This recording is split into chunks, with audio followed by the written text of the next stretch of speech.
Highly anticipated upcoming meeting between President Trump and Russian President Vladimir Putin. Many see this meeting as an opportunity to address pressing global issues like the increasing possibility of a world war, while others in the U.S. media and Democratic Party see this meeting as Trump cozying up to Putin. To discuss this further, I'm now joined by Norman Solomon, coordinator of RootsAction.org, executive director of the Institute for Public Accuracy, and author of War Made Easy: How Presidents and Pundits Keep Spinning Us to Death. Norman, thank you so much for joining us. Now, why is the Putin-Trump meeting so important? Well, it's really a crossroads of history right now. We're at a moment of human history where transcending narrow ideologies may be the difference between survival of humanity or not.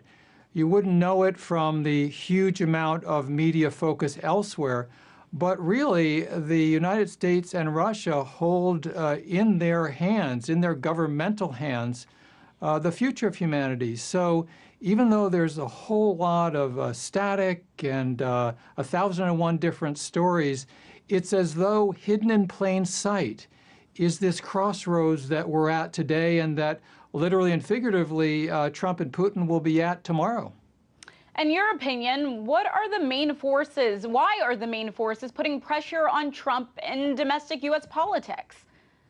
Well, inside the United States, of course, there's tremendous unpopularity among fully half or more of the population towards Trump. And I certainly agree with those who feel that he has shown himself to be a terrible president with only a passing acquaintance with truthfulness, a lot of vindictiveness, a lot of really vicious policies domestically and in terms of warfare overseas. And yet at the same time, even a broken clock is correct approximately twice every 24 hours.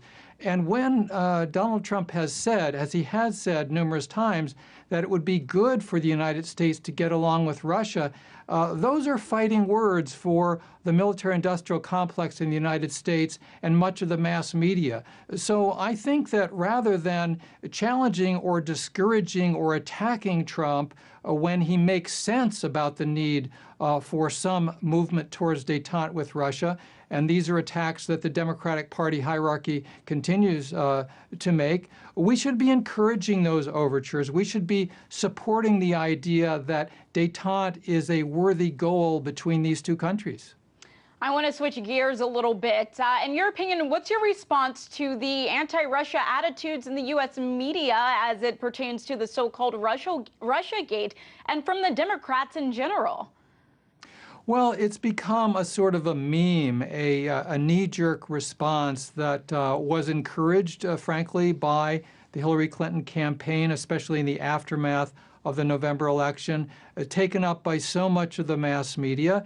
And, you know, whatever grain of truth there may be in terms of Russian interference is overwhelmed by the hyperbole, by the aggressiveness, by the very dangerous hostility that is being ginned up by much of the U.S. mass media and by the top of the Democratic Party. And let's not forget, there are Republican hawks such as John McCain and Lindsey Graham in the Senate who are equally aggressive-minded, equally extreme in terms of their willingness and interest in escalating hostilities and negativity towards Russia.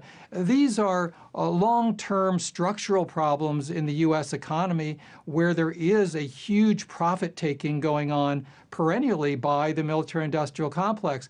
And so these factors have combined to really increase hostility towards Russia. It's very dangerous, and it's important that we turn that around.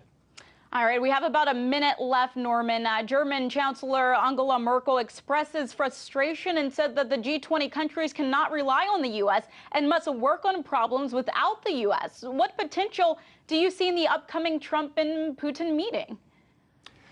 Well, you know, there are agendas, of course, running where NATO and the what's called the Atlantic Alliance has been expanding towards Russia's borders in a very dangerous way, certainly from the vantage point of the Kremlin.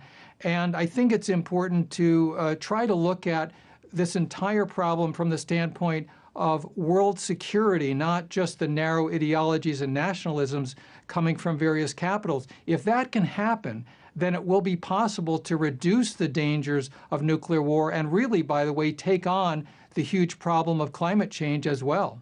All right, thank you so much, Norman, for that insight. That was Norman Solomon. Thank you again. Thank you.